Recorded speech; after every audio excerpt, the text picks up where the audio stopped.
À des moments où j'allais pas très bien, j'ai écouté beaucoup les podcasts de Papacito sur Spotify.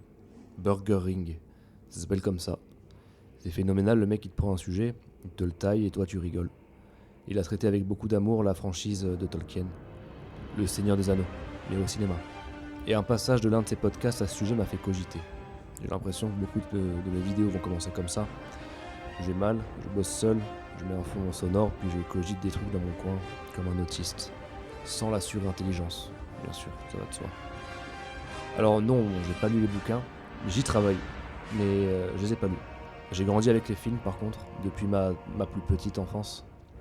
J'aime beaucoup demander au détour d'une discussion avec des geeks quelles sont leurs scènes préférées de la trilogie. Souvent les mêmes réponses reviennent. La bataille du gouffre de Helm, la défense héroïque de Minas Tirith, les scènes grandes et fortes quoi. Les grosses armées, la guerre, tout ça. Pour le petit garçon que j'étais, il s'agit de moins de 3 minutes, au plus profond de l'enfer. Dans l'un de ses podcasts, donc, Papacito aborde un thème intéressant au sujet de l'épopée de Tolkien. Se responsabiliser. Et également, lui aussi, il voit un sous-texte chrétien dans cette histoire. Bien que beaucoup d'articles disponibles en ligne au fil du temps ont appuyé le fait que Tolkien ait esquivé toute allusion au rapprochement, aux valeurs et histoires tirées du premier et dernier livre de notre histoire. La Bible, je parle. J'aurais pas la prétention de dire qui a raison ou non, moi je m'en fous finalement. Mais j'aime bien les petits rapprochements que je fais dans ma tête de nouveaux chrétiens, de nouveaux pratiquants. À chaque visionnage, à chaque revisionnage que j'arrête pas de faire. Selon lui, donc, chaque personnage doit se responsabiliser. Au fil de l'histoire, Aragorn prend les devants et finit par trouver sa place de roi. Je grossis le trait, attention. Le lourd Boromir qui se rachète après avoir trahi la confiance de Frodon et qui se sacrifie pour éviter le plus longtemps possible au semi-homme l'enlèvement des Uruk-hai. Acte d'héroïsme d'ailleurs qui lui redore immédiatement le blason. Et c'est mérité. Et même Frodon doit arrêter de manger du fromage et de boire du thé pour porter le plus lourd des fardeaux de son air. La communauté de l'anneau se voit une première fois meurtrie par la chute de Gandalf, dans les profondeurs des mines de la Moria. Au début du film, celui qui ne connaît pas la profondeur de l'univers de la Terre du Milieu, il voit qu'un vieux magicien qui passe du temps dans la bourgade la plus verte et naïve de ce monde. C'est la comté des Hobbits. Saruman ne se prive d'ailleurs pas de lui faire remarquer. Il s'est conforté dans les douceurs de la terre, il apprécie fumer l'herbe à pipe des Hobbits, et on dirait que c'est à peu près tout, pour celui qui n'a pas lu le livre encore une fois. Mais la quête de l'anneau, elle va l'amener à se responsabiliser. Peut-être plus que les autres, dans un sens. Gandalf, c'est le seul à savoir pour quelle raison il faut absolument éviter d'emprunter le chemin de la Moria, au début du périple. Mais le porteur décidant ainsi, après qu'on lui ait demandé, il accepte malgré tout le fardeau qui l'attend sous terre.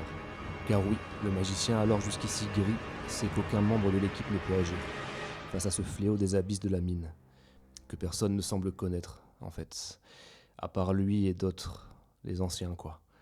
Là en dessous se trouve un très vieux démon qui est là pour en découdre, et Gandalf va se responsabiliser face au Balrog de Morgoth. Les nains ayant creusé avec excès d'avidité, caractérisant leur race, ont fini par réveiller un monstre pour le moins particulier et redoutable. Aucune épée ni aucune flèche ne peut impacter l'obstacle, et on voit au moment où tous entendent un fracas, un étage en dessous, que le seul n'ayant pas l'air étonné et inquiet, c'est le magicien. Il sait, il a peur, mais il doit y aller, alors il y va, car personne d'autre que lui ne pourra le faire. Je répète encore une fois, il a peur, mais il sait, et il y va. Et de toute façon, beaucoup ont compris là où je voulais vous mener. Alors sa mission, dès lors, est de mettre les membres de la communauté en sécurité. Et là, il y a un seul échappatoire, c'est le pont de Khazad-dûm, le fameux. Gandalf les escorte et les mène en sécurité malgré l'urgence de la situation. Il y a la pierre qui tombe tout autour, et sous leurs pieds, les monstres grouillent au-delà du vide et tentent de les toucher à l'aide d'arcs primitifs. Et par-dessus tout, il y a le Balrog qui se monte. Jusque-là, meneur et grand sage, le visage du vieillard brille face aux flammes de l'enfer. Et Gandalf décide de faire face à ses responsabilités. Loin du thé et de la tarte de Bilbon, et de l'excès de chlorophylle qui verdit le sol de la pure petite comté des Hobbits. Les Hobbits qui aiment manger gras et sucré, et qui se grattent les pieds. Sans se baisser peut-être même pour certains. Son but ici est de sauver la communauté, qui a tant confiance en lui. Ma première confrontation, si je puis dire, elle est brève dans le premier film. Face aux membres de son groupe, il fait le strict minimum, car c'est malheureusement loin et détaché d'eux qu'il doit et il va resplendir. Cela me rappelle quelque chose d'ailleurs, évidemment. Lorsque le Balrog l'emmène avec lui dans le vide, il ne leur donne qu'un seul commandement, celui de fuir. Le second film revient sur cette scène et nous montre le point de vue du magicien cette fois-ci, jusqu'au plus profond des enfers. Il faut le dire. Ainsi, Gandalf le Gris se sacrifie. Ses bras cèdent et il s'enfonce dans le vide. Rapidement, il rejoint l'ombre et la flamme, et sans perdre un instant, il récupère l'épée. Et dans une chute ultra-violente, le patriarche se bat contre l'un des démons les plus marquants de l'histoire du cinéma. J'ose le dire, les mecs, je rigole pas du tout. C'est l'une des scènes les plus incroyables de l'histoire du cinéma. Et encore aujourd'hui, j'en ai des frissons quand je la regarde. La musique est parfaite. La musique n'est pas tout le temps bien amenée et tout le temps nécessaire. On le reverra certainement dans un prochain podcast. Si je pense à le caser quelque part, ce que j'ai envie de dire à ce propos-là. Mais bref, passons. J'ose le dire, cette scène elle est incroyable. Tout est démentiel. Et tout restera à jamais dans ma mémoire. On le quitte au fond du noir total au terme de sa chute qui est monstrueuse, démentielle, gargantuesque. Et le film il continue. Le magicien vieillissant, il devient alors le magicien de légende, c'est clair et net.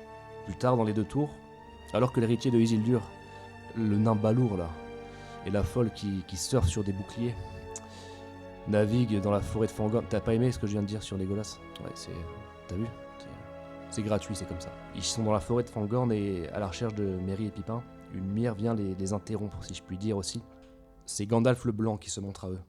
Car cette fois-ci, il est blanc. Les trois lurons ont d'abord du mal à réaliser et à accepter. Et comme saint Thomas se questionnant, Aragorn le dit, c'est pas possible. Il le dit, cela ne se peut. Nous avons vu tomber le magicien. Il lui dit, nous vous avons vu tomber. Et je me rappelle même, me semble, j'en suis presque sûr, qu'un morceau de VO sur YouTube traîne où il y a Legolas qui demande pardon pour avoir tiré sa flèche aux côtés de Gimli qui est bouche bée. Certainement une scène de la version longue, les deux finissant par s'agenouiller face à la grandeur du magicien. Pour moi, rien n'est anodin. J'ai les lunettes qu'il faut, on va dire. Effectivement, il est tombé. Et le combat, il a continué très très très longtemps. Loin de la communauté, défaite et affaiblie par leur plus grande perte, on peut le dire. S'achevant au sommet des montagnes, tout comme la montagne symbolise tant de choses dans le récit biblique. Le bien ou le mal d'ailleurs, quelquefois. On peut presque comprendre qu'il en appelle à l'aide du ciel pendant la scène du combat final, pour venir à bout du démon du Balrog avec son épée, dans un plan où la foudre vient frapper le bout de la lame. Tout est épique dans cette histoire, dans ce combat et dans le chemin de Gandalf. Et là-haut, au sommet, il meurt. Et comme son travail en la Terre du Milieu n'est pas terminé, son âme est renvoyée parmi eux, pour qu'il puisse mettre un terme à ce qu'il a entrepris, rejoindre les siens et les aider dans un sens. C'est tant de symboles que je ne peux pas ne pas voir. Le sacrifice pour le bien est excessivement présent dans le Seigneur des Anneaux, et le revoir avec les références que j'ai acquis en grandissant me touche au plus haut point. Le Christ, après sa dernière prière, demande à la foule de laisser partir les apôtres, pour subir le mal tout seul, porter le fardeau à la place de tous les autres. On rapproche ça à Frodon si on veut, et sa quête terrible de l'anneau, seul face à ce mal que personne alentour n'arrive à comprendre mieux que lui à ce moment-là de l'histoire. Mais Gandalf aussi se sacrifie pour sauver les siens. Également, par exemple, alors que Aragorn tente de le raisonner, dans les mines de la Moria, il est pris d'une rare colère, et lui ordonne de faire ce qu'il dit, à savoir prendre la communauté et traverser le pont au plus vite. Je crois que c'est un des rares moments où on le voit vraiment en colère et troublé. Pour finir par leur dire une dernière fois, fuyez, fuyez pauvre fou, qui est devenu un mème, et on comprend pourquoi. Car personne d'autre que lui ne peut gérer ce qui est en train de se passer. Ça les dépasse tous, cette fois-ci. Ce ne sera pas la dernière fois, d'ailleurs. Lors de sa première réapparition à des membres de la communauté, personne ne semble le reconnaître de prime abord. Lors des apparitions du Christ qui suivent la résurrection, les apôtres mettent du temps avant de le reconnaître également.